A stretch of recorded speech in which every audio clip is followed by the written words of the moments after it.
है ना कि 2 अटेम्प्ट हो जाए, 2 अटेम्प्ट हो जाए। मैं कल ही सोच रहा था अगर नीट में सही में 2 अटेम्प्ट हो गए ना, आधे बच्चे तो यूं ही खत्म हो जाएंगे। तुम्हारे अंदर कैपेसिटी नहीं है, तुम्हें पता नहीं है जेई वाले कैसे डील करते हैं 2 अटेम्प्ट को। तुम्हें चाहिए 2 अटेम्प्ट। पता होता है क्या होता है?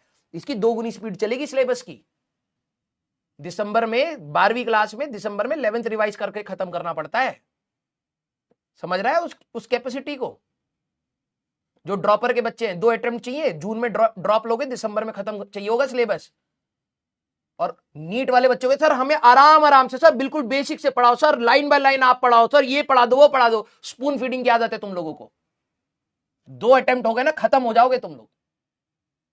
जेई वालों से पूछ लेना कि कितना टफ होता है 2 अटेम्प्ट। और तुम अगर एक बारी में 11वीं 12वीं के साथ सिलेक्शन नहीं ले रहे हो ना, और अगर हो गए 2 अटेम्प्ट, तो लिटरली बता रहा हूं लाइफ हेल हो जाएगी तुम लोगों की, क्योंकि तुमने कभी एटीट्यूड भी नहीं बनाया पढ़ने का। जून में तेरा रिजल्ट आएगा, जुलाई तक तू बैठेगा कि भाई साहब मेरे को ड्रॉप ले लेना है। मान ले जून में तूने सेट कर लिया, 6 महीने के अंदर तेरा दोबारा पेपर होगा। तू जब 2 साल की पढ़ाई 2 साल में नहीं खत्म कर पा रहा है, तो तू 2 साल की पढ़ाई 6 महीने में खत्म कर लेगा। और तू टीचर को क्या ज्ञान देता है? सर स्लो कर दो सर, और डीप पढ़ाओ सर, बिल्कुल बेसिक से पढ़ाओ। जब औकात नहीं है तो क्यों करना है? और ये तेरे लिए ही होएगा बेटा। अगर 2 अटेम्प्ट हो गए ना, तो तू खत्म होगा सबसे पहले। मैं पहली बता रहा हूं, जो लोग अपने समय को वैल्यू नहीं देते ना बेटा, उनको समय धीरे धीरे खत्म करता है। धीरे धीरे खत्म करेगा तेरे को पता भी नहीं लगेगा कि तू तेरे को सपोर्ट कौन कर रहा है और कौन नहीं कर रहा है।